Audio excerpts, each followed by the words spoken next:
যুব ত্রিপুরা নতুন ত্রিপুরা আত্মনির্ভর ত্রিপুরা গঠনের লক্ষ্যে শুক্রবার উদয়পুর ডিআইসি অফিসের সামনে থেকে গোমতী জেলার অন্তর্গত তেপানিয়া ব্লক মাতাবাড়ি ব্লক কাকরাবন ব্লকের একদল যুব প্রতিনিধি দলকে ত্রিপুরা শিল্প উন্নয়ন নিগমের উদ্যোগে এবং শিল্প বাণিজ্য দপ্তরের সহযোগিতায় শিল্প স্থাপনের মাধ্যমে স্বনির্ভর করার লক্ষ্যে বুজংনগর আরকে নগর শিল্পনগরীতে উৎসাহ ও অভিজ্ঞতা সঞ্চয়মূলক ভ্রমণের উদ্দেশ্যে যাত্রা শুরু করা হয়। যাত্রা শুরু করার আগে তাদেরকে শুভেচ্ছা জানাতে উপস্থিত ছিলেন মাতাবাড়ি কেন্দ্রের বিধায়ক অভিষেক দেব রায়। সকলকে শুভেচ্ছা জানিয়ে অভিজ্ঞতা সঞ্চয়ের লক্ষ্যে আহ্বান জানান বিধায়ক।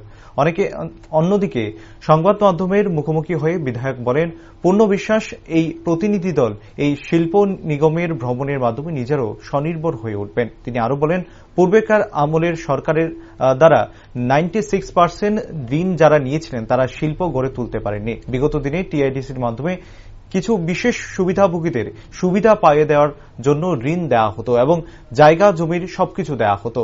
আদতে যারা পূর্বে শিল্প নিগম চালাতেন তাদের রাজ্যের শিল্প তৈরি করার কোনো উদ্দেশ্য ছিল না, যার ফলে আজ বহু জমি অব্যবহৃত অবস্থায় পড়ে আছে। কিন্তু এই রাজ্য সরকার নতুনভাবে রাজ্যের শিল্প পরিকাঠামো উন্নয়নের লক্ষ্যে কাজ করছে এবং সত্যি অর্থে রাজ্যের শিল্পের উন্নয়নের লক্ষ্যে একাধিক পদক্ষেপ গ্রহণ করছে।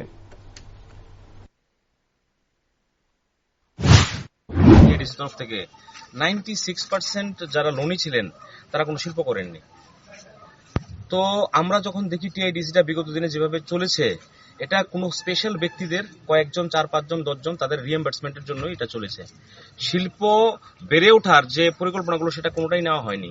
আপনারা জানলে অবাক হবেন, অনেক জমি পড়ে আছে যেটা বিগত দিনে দেওয়া হয়েছে, সেগুলো জাস্ট আমরা সাবসিডাইজ লোন নেওয়ার জন্য সেগুলো নেওয়া হয়েছিল এবং তারপর কোনো শিল্প করেনি। আজকে অধিকাংশ জায়গা টিআইডিসিতে খালি পড়ে যাওয়ার কারণ কি? তার কারণ বিগত দিনে কোন স্পেশাল মানুষদের সুবিধা পাইয়ে দেওয়ার জন্য, কোনো পার্টিকুলার দলের মানুষদের সুবিধা পাইয়ে দেওয়ার জন্য, ইন্ডাস্ট্রি ডেভেলপমেন্টের জন্য না, তাদের পাইয়ে দেওয়ার জন্য এই ধরনের জমিগুলো দেওয়া হয়েছে, লোনগুলো দেওয়া হয়েছে, যার ফলে আজকে শিল্পের এই অবস্থা। আমাদের সরকার আসার পর সমস্ত কারেক্টিভ মেজারগুলো নেওয়া হয়েছে, যুবকদের জন্য করা হচ্ছে এবং শিল্প কিভাবে স্থাপন করা যায় সেই প্রয়াস করা হচ্ছে। আমি যেখানে দাঁড়িয়ে আছি এখানে 16 কোটি টাকা স্যাংশন করা হয়েছে এই শিল্পনগরীকে আধুনিক করার জন্য উদয়পুর ডিআইসি। বিগত দিনে সেগুলো করা হয়নি। ল্যান্ড ব্যাংক, আমাদের শিল্প গড়ে উঠতে জমি চাই। আমাদের সবচেয়ে বড় সমস্যা কি? জমির আমাদের কম আছে, সরকারি জমি। তো যে জমিগুলো আছে সেগুলো যদি আমরা বিগত দিনে এভাবে নষ্ট করে থাকি তাহলে শিল্প সম্ভাবনা কিভাবে হবে? আমাদের সরকার নতুন করে জমি ল্যান্ড ব্যাংক করছে, সেগুলোর মাধ্যমে শিল্প কিভাবে বাইরে থেকে আনা যায় সেই প্রয়াস চালাচ্ছে। তো এগুলো অনেক বিষয় আছে যেগুলো আপনারা নিজেরাই জানেন, আপনারা সকলে সাংবাদিক, যদি একটু খোঁজ খবর করেন দেখবেন বিগত দিনে টিআইডিসির অবস্থা কি ছিল, টিআইডিসির যে কারা কারা লোনই ছিল এবং লোনগুলির কি অবস্থা। অনেকে আছে জমি নিয়েছে করেনি, ভাড়া দিচ্ছে না, অনেকে আছে এরকম।